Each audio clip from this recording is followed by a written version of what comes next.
So here we are gathered here, field outreach staff and members of the cabinet. It's because we're the ones who've been having some conversation and we wanted to share it with you. It was 18 months ago that we realized some 4 themes kept appearing in our conversations. And so we approached the order of elders and the fellowship about doing this, and we're grateful for their invitation to give it a try. We invited cabinet here today because of their leadership role. They've got a temporary position of authority among us and a perspective that you don't have if you haven't sat in their chair. Today we invite you to listen in on a conversation as we attempt to describe what we've seen, heard, and experienced from our varied perspective. It's conversation, not debate, maybe not even discussion, more like description. But we'll leave the elaboration to you. The application will be left to you in your smaller groups. We're just attempting to name current reality as we see it as the beginning of conversations yet to come. Sorry for the visibility problems here. You in the back probably won't be able to see who's here, but that's the best we could do given reality. On my right is Paul Smith, FOM, the South Central District. Brian Milford, Superintendent, Southwest District. You've met Jill Sanders, Field Outreach from East Central. Bill Poland, Superintendent of South Central District. Phil Carver, Field Outreach, Southeast District. And Lillian Gallo-Segrin, the new Superintendent of the Southeast District. Thank you for joining the conversation. We've got 4 microphones. Yeah, I guess we could try that. If you're going to talk, use the mic and stand up. That would be good.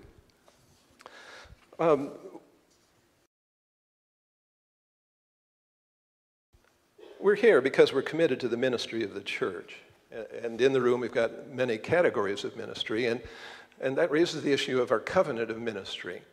Elders, associate members hold their primary membership in the annual conference, not in a local congregation. And then there are others whose memberships are in congregations in other communities. Even as some United Methodist churches act more congregational than connectional, we find understandings and attitudes of this covenant are shifting too. Time was, back in my day, that as long as a pastor stuck to the work, didn't have any conflict, that the conference would take care of them and see to upward mobility, see to moving at appropriate times, see to family needs. But then things have been shifting, and we'd just like to describe that. So, friends here in the circle, what understandings of our covenant and ministry do you see at work in the Iowa Conference today?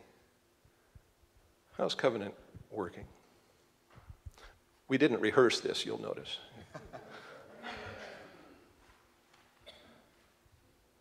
Paul, you want to start? I didn't know being on the end meant I started. I would have changed to somebody. Right hand of the Father. One way in which I have seen and experienced, I'm sure some of you have not, is that we have become very much like the culture in which we live in. If someone does not agree with our certain perspectives, then we're afraid to trust them.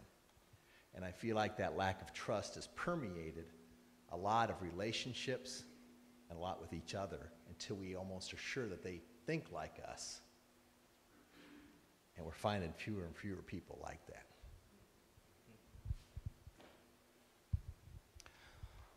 I did a little looking in the Book of Discipline, and the Book of Discipline talks about covenant, and it actually says that the effectiveness of the church relies upon our willingness to take seriously our covenant with one another and with all the laity of the church. Those are the terms in which the Book of Discipline talks specifically about covenant. Our covenant with one another in the order or fellowship that we're a part of, our covenant with the laity, the shared relationship, the mutual ministry that we enter into, and our willingness to be in relationship with one another for the sake of the gospel of Jesus Christ, which frankly, as I was looking at that over the last few days, was a new way for me to understand effectiveness. All of our effectiveness is dependent upon our relationships with one another. And no, we don't need to go around the circle, no. This meant to be conversation. Feel free to talk to each other here, you know, I want to do that. But yeah, I mean, this thing of effectiveness itself has been influencing our sense of covenant. Sometimes we feel like the expectations have been changing for us who are in ministry. You know, covenant is based on promise and commitment. We promise and commit to do certain things, but then when those get changed, or the results get questioned, it's kind of interesting. How are you, any of the rest of you experiencing that?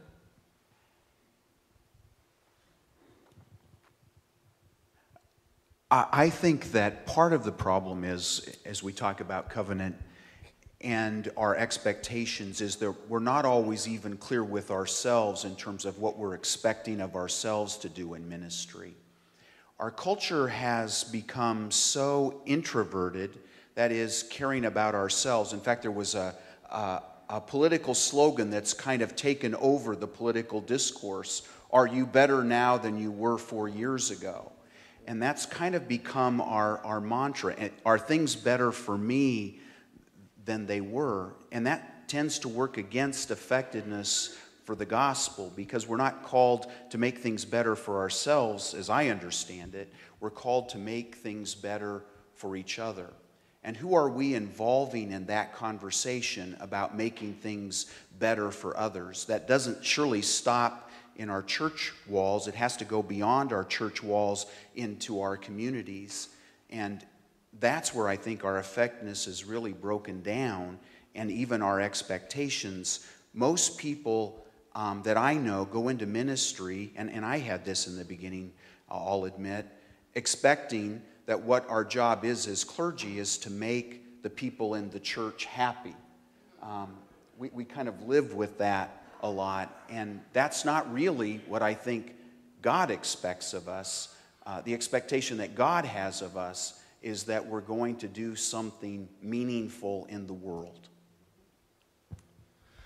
And in this group of fellowship and orders, I've been wondering too whether the perspective is much different from those who are licensed than those who are ordained in terms of experience of the covenant, ability to trust that, yes, the connection will care for us in needed and appropriate ways, but expectations come out being different in those regards. We've got so much more to talk about than there will be time. Let's shift to this a bit different perspective. Oh, Lillian, did you? Yeah, go ahead. I was just thinking about how sometimes we tend to generalize covenant in a general way. And my experience is that there are specific parts of the covenant, the promises that we made. I mean, our baptismal covenant, our It's on. Our church membership covenants, our commissioning, our ordination, our license kind of being set forth. And when we speak of those specifics, that is actually where change are going to be happening, not in a general terms. It seems like my experience, there is this tendency to avoid the particulars of the covenant because they can be scandalous sometimes. I'd like to think it in a general term. And that's where relationship comes, because in relationship, we get a little bit more specific, and we get a little bit more intimate, and then we get a little bit more accounting to each other. And so until we find ourselves comfortable with the specifics of our covenant, there's probably not going to be a whole lot of change. And there are stresses, because there are people who disagree with each other. And the issues coming out of General Conference cause stress and concern all over. And you can name the ones that you want to tackle there. We can't debate them here today, but they cause the stress on the covenant together. Whether human sexuality, same-sex marriage, goodness, what else? Guaranteed appointment, is the church going to care for us or not? I mean, there's so many of those things that caused disruption coming out of General Conference that cause dis-ease and yet may point a way forward for us. How are we together when we disagree?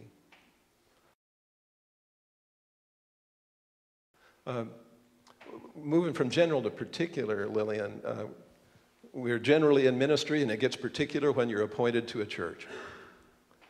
And in the United States, itinerancy was the chosen mission strategy for planting and developing the church through the colonial days and on into. It's been incredibly effective, maybe over-effective in planting churches that now we got to deal with. But it was clearly for mission. And as the U.S. developed, clergy settled more, what some have called the move from a horse to a house. And annual appointments, systems of parsonages, episcopal authority, itinerancy, making appointment, appointing people for missional things.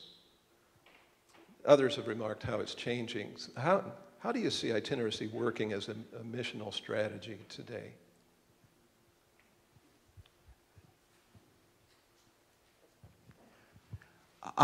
First of all, I think we need to be clear on what we're talking about when we talk about itinerancy, because we're not really itinerant in the way that circuit riders were itinerant, at least not in terms of distances for them on horseback.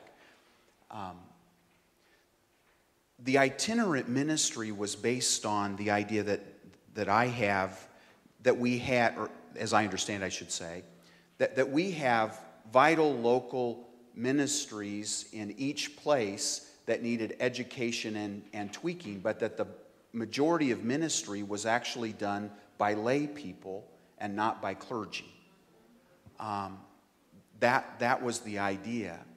As pastors became located, dealing with that from the horse to the house, then some people have argued that we clergy have felt like we've had to earn our keep. So we took over from the laity much of the ministry that they had been entrusted to. The problem is that one of us, or even two of us in some appointments, can't do as much as all of the lay people can do. And slowly we worked ourselves into the idea that what we're appointed to is to take care of the lay people rather than lead them in ministry out into the community. That was the missional understanding of the itinerant system.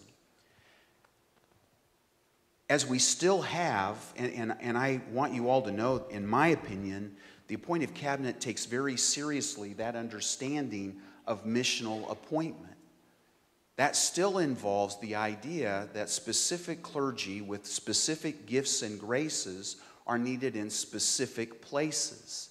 So we still are moved, not on an itinerant basis as we once were, but we're still appointed to a place where it's the discernment of the appointive cabinet, ultimately the bishop, that those gifts are needed at this particular place.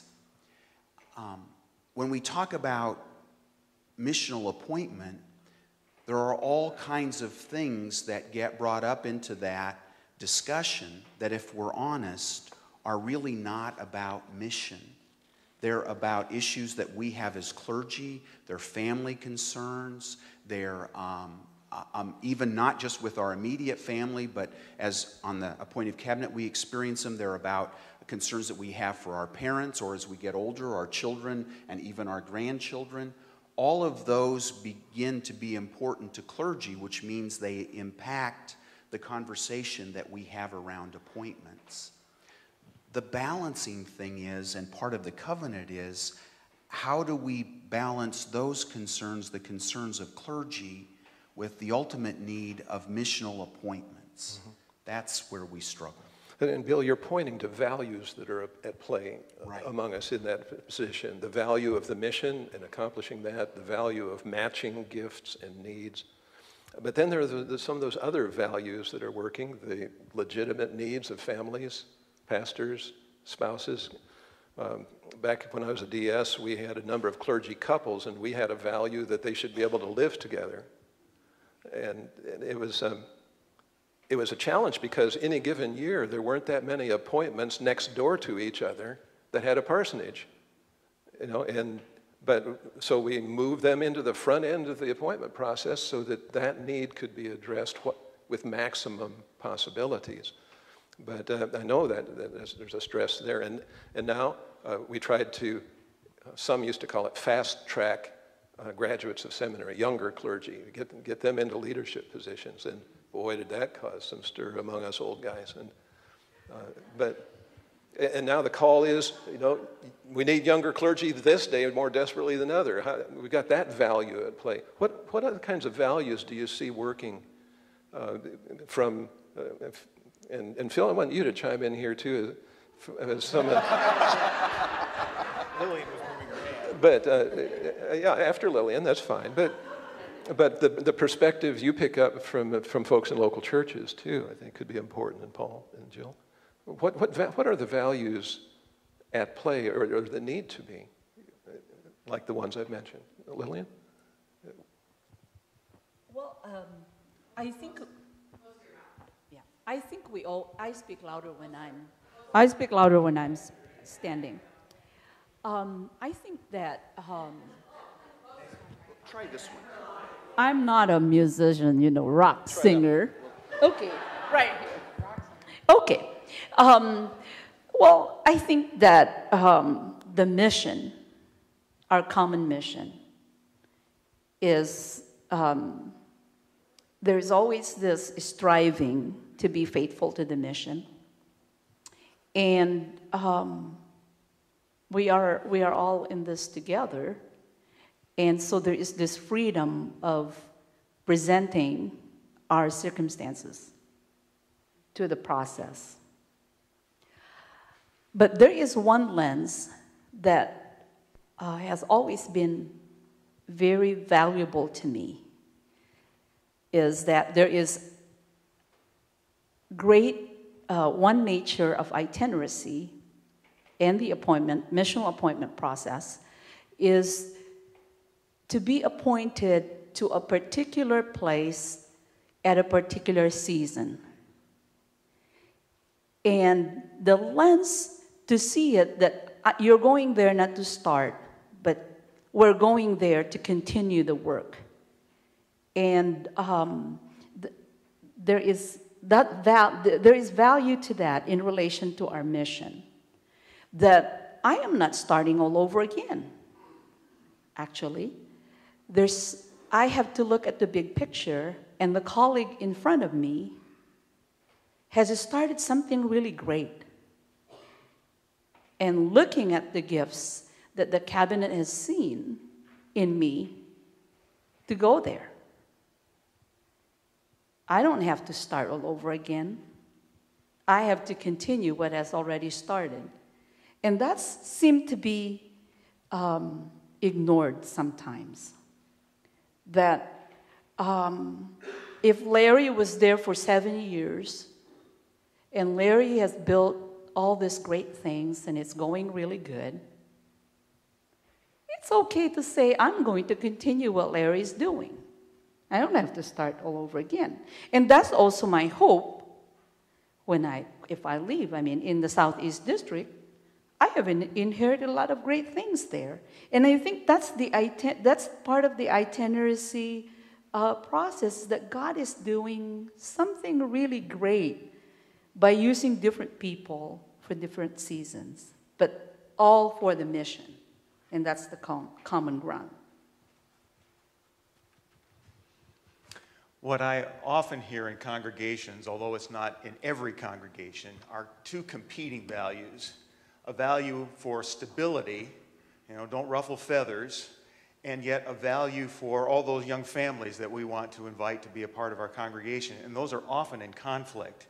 But the value that we default to is let's fix the conflict and get back to stability. Then we'll get on with church growth. But it means often that there are frequently new moves, new pastors in every few years, which lacks the continuity that we often need to grow and thrive. There's another conflict that I sometimes hear and have felt, I'll be honest, that there's not, actually it's a conflict, it's the balancing of three things in appointment making, and that is missional, which is priority, but then also individual needs or concerns, but also sometimes institutional concerns, like needing to find a place for a person who's not maybe effective, but we haven't found a way to deal with. And so sometimes those are all in conflict, and I think it borders, this goes back a bit to the first one, covenant, also because I think we forget sometimes that covenant is not just a one-way thing, and that there's the institutional element of covenant, there's also the missional element of covenant, and those sometimes do conflict. And it's important, and it goes back to, the needing to listen to us. I mean, my personal bias is that the institution always is subservient to mission and to missional, but that's my personal bias. In reality, different things win at different times, and that's kind of what I hear and what I see.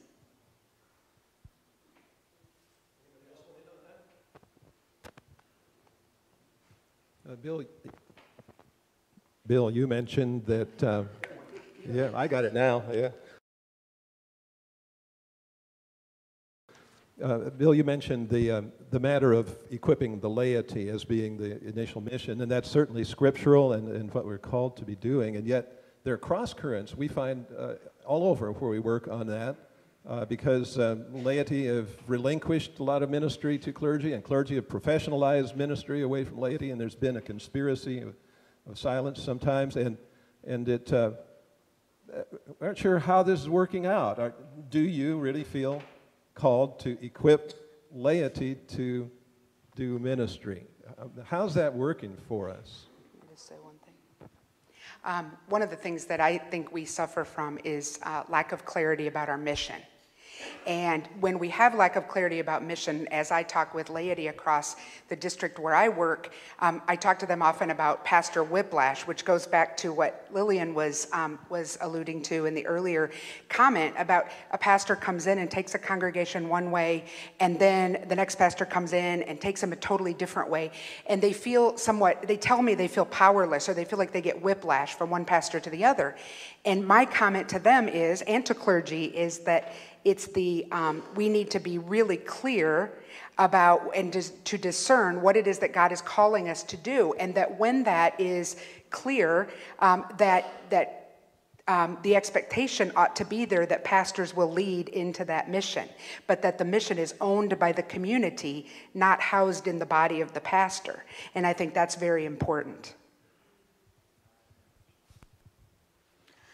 Certainly, one of the dynamics of empowering and equipping laity is the leadership confusion that I often experience. Speaking as a layperson, I'm often confused as a pastor, because that's what we identify as primary leadership in the church. And despite my continuing efforts to remind people that I'm a layperson, trained as a musician, it's hard for people to make that shift. And I think that creates a sense of confusion too among laity, who feel a sense of call but don't see it identified enough in other lay people in leadership, so they assume that what they've got to do next is go to seminary if they're going to be validated by the church in leadership. And I hope we can find a way to turn that around so that lay people can indeed remain lay people in their areas of expertise and still serving God through the ministries of the church. We have one of the premier lay training programs in the whole connection here in Iowa, the School for Lay Ministry. And yet there have been times it served as a feeder system for pastoral ministry, turning out pastors rather than equipped laity. Or it turns out laity who want to do something but find the way blocked for them. And we have clergy who want to have trained lay people but find some of those who are getting trained difficult to deal with. And some of them have an agenda. So this training of laity thing as a whole annual conference, what are the dynamics you see at work there? How do we move toward perfection? One of the concerns I have, I agree, I've taught in the School for Lay Ministry program and I've been impressed by it, but one of the concerns that I have is that sometimes it feels like it's a lot like our nominations processes in local churches, that we're